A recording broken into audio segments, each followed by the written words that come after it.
ఇది ఒక పార్టీకి సంబంధించో లేదంటే కొద్దిమంది ఒక ప్రాంతానికి సంబంధించి మొత్తం రాష్ట్రానికి సంబంధించింది. చాలాసార్లు పదే పదే నేను అనేక సందర్భాల్లో కూడా చెప్పాను అధ్యక్ష. ఇది చాలా భావోద్వేగంతో చాలా త్యాగాల మధ్య నడుమున వచ్చిన స్టీల్ ప్లాంట్ అధ్యక్ష.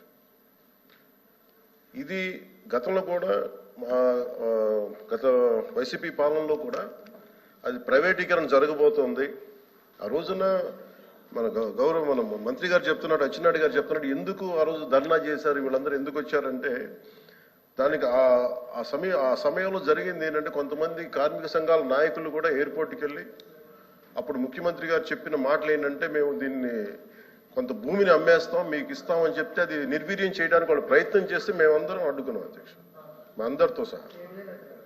ఇది మొన్న కూడా కార్మిక సంఘాల నాయకులతో కూర్చున్నప్పుడు ఇదే నివేదిక ఇదే అభ్యర్థన ఇచ్చారు. ఇది ప్రైవేటీకరణ చేయకూడదంటే మీరు ఎంత కమిటెడ్గా ఉన్నారో మేము అంతే కమిటెడ్గా ఉన్నాం. 2021 ఫిబ్రవరిలో మేము అమిత్ షా గారిని కలిసాం అధ్యక్ష, హోంమంత్రి అమిత్ షా గారిని కలిసి వారికి నేను ఇచ్చింది కూడా ఏంటంటే ఇది మాకు చాలా భావోద్వేగాలతో కూడింది, చాలా త్యాగాలతో కూడింది, దయచేసి దీన్ని ఎట్టి పరిస్థితుల్లో ప్రైవేటీకరణ చేయకండి అని చెప్పాం అధ్యక్ష. అలాగే మీరు గతంలో కూడా 2019-14 ఆ సమయంలో డ్రెడ్జింగ్ కార్పొరేషన్ ఆఫ్ ఇండియాను కూడా దాన్ని ప్రైవేటీకరణ చేస్తామంటే మేమే ముందుండి దాన్ని ఆప్ చేసాం అధ్యక్ష.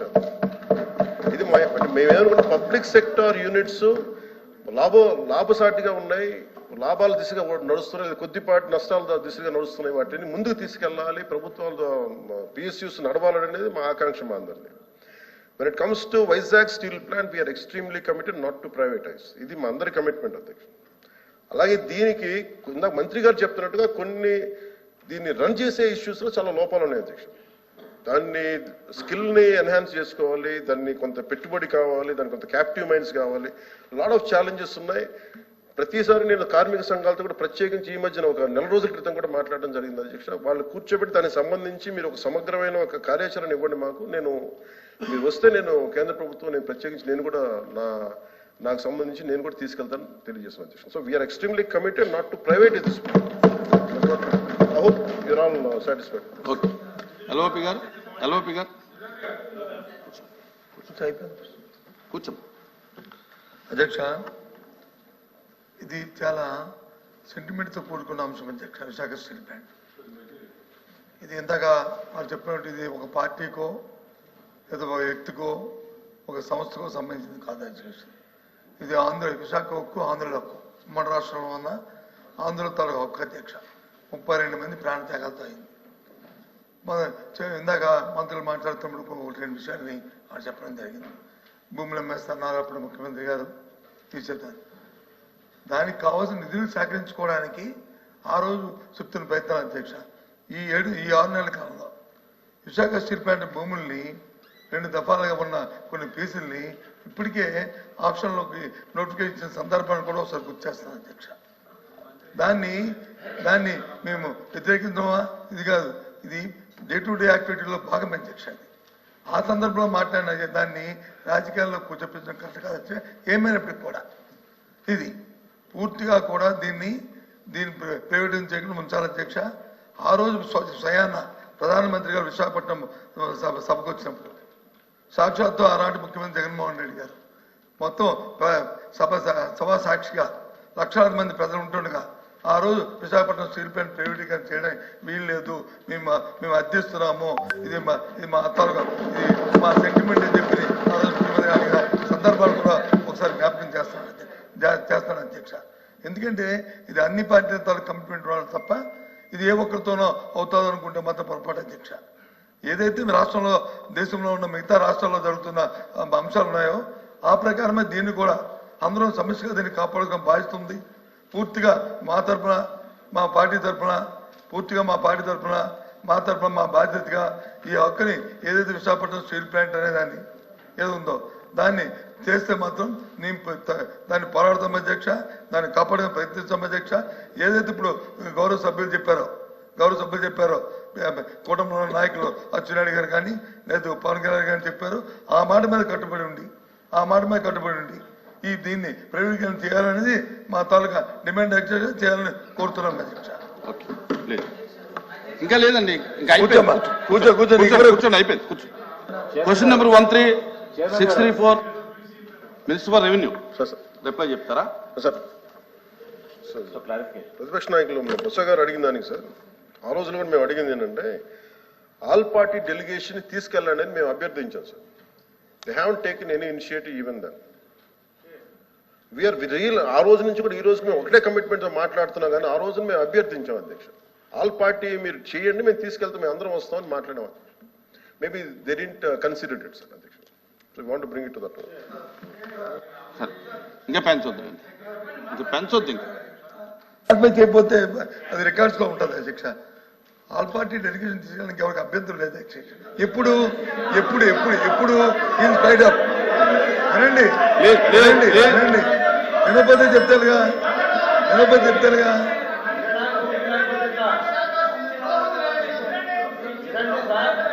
వినండి వినండి వినండి, దయచేసి వినండి. రామారావు గారు వినండి. వినటానికి అభ్యంతరం ఏముంది? వినటానికి అభ్యంతరం ఏముంది? ఆ రోజున్న ప్రభుత్వానికి ఆపే శక్తి లేకపోయినప్పుడు ఆల్ పార్టీ డెలిగేషన్ కావాలని మాకు ఆ శక్తి ఉంది. అది ఉంది కాబట్టి మేము ఆ రోజు ఆపగలుగుతాం.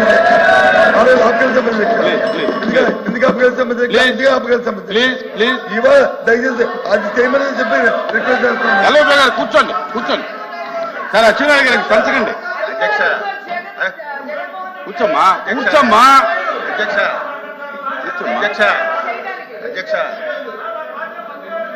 ఆ రోజు కనుక నిజంగా మనసు త్రికరణ శుద్ధిగా వారు కనుక ఆపండి ఉంటే అసలు ఈ రోజు ఈ ప్రశ్న ఉత్పన్నం అయ్యింది. అధ్యక్ష నా క్వశ్చన్ ఇస్ ఓవర్. కూర్చోండి ఇంకొద్దు, కూర్చోండి ఇంకొద్దండి, ఇంకొద్దు కూర్చోండి ప్లీజ్ ప్లీజ్. కాంట్రవర్సీ అవుతుంది.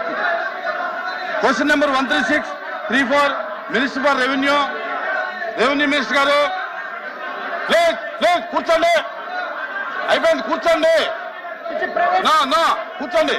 అయిపోయింది క్వశ్చన్ అయిపోయింది. కూర్చోండి ప్లీజ్ కూర్చోండి. ఎందుకు కూర్చోండి. క్వశ్చన్ అయిపోయింది. నా మీరు ఇలాగా కూర్చోవయ్యా స్వామి, కూర్చో రాహుల్ కూర్చో.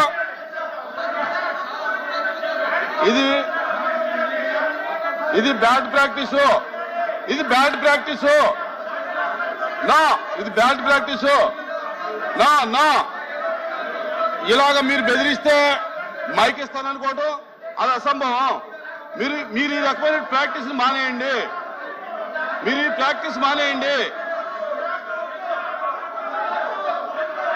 నా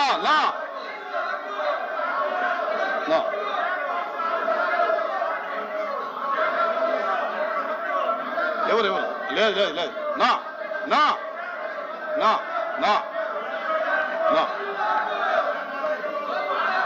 ఎవరు ఆ క్వశ్చన్ అయిపోయింది. ఏమో లేదు, అది లేదు. అరే ఎందుకు వస్తారా మీరు? ఏంటి దేనికి వస్తారు మీరు దేనికి వస్తారు చెప్పండి. మీరు దేనికి వస్తున్నారు?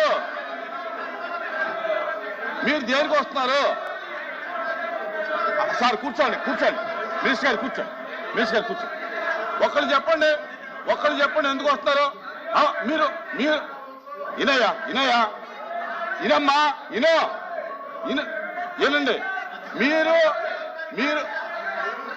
మీరు ఎందుకు వస్తారు ఇక్కడికి?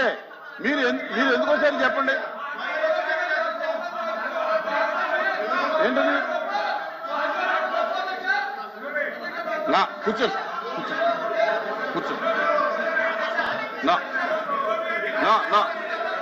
నా ఇలా వస్తే ఇవ్వను. ఇలా వస్తే ఇవ్వను.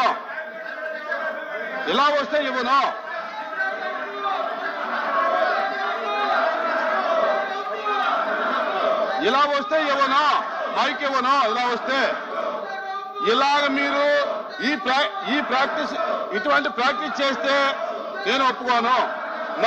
నా కూర్చోండి దయచేసి కూర్చోండి. ప్లీజ్ కూర్చోండి. నా ఇవ్వను. ఇలా మీరు ఈ రకమైన ప్రాక్టీస్ చేస్తే ఇవ్వను. The house is adjourned for 5 minutes.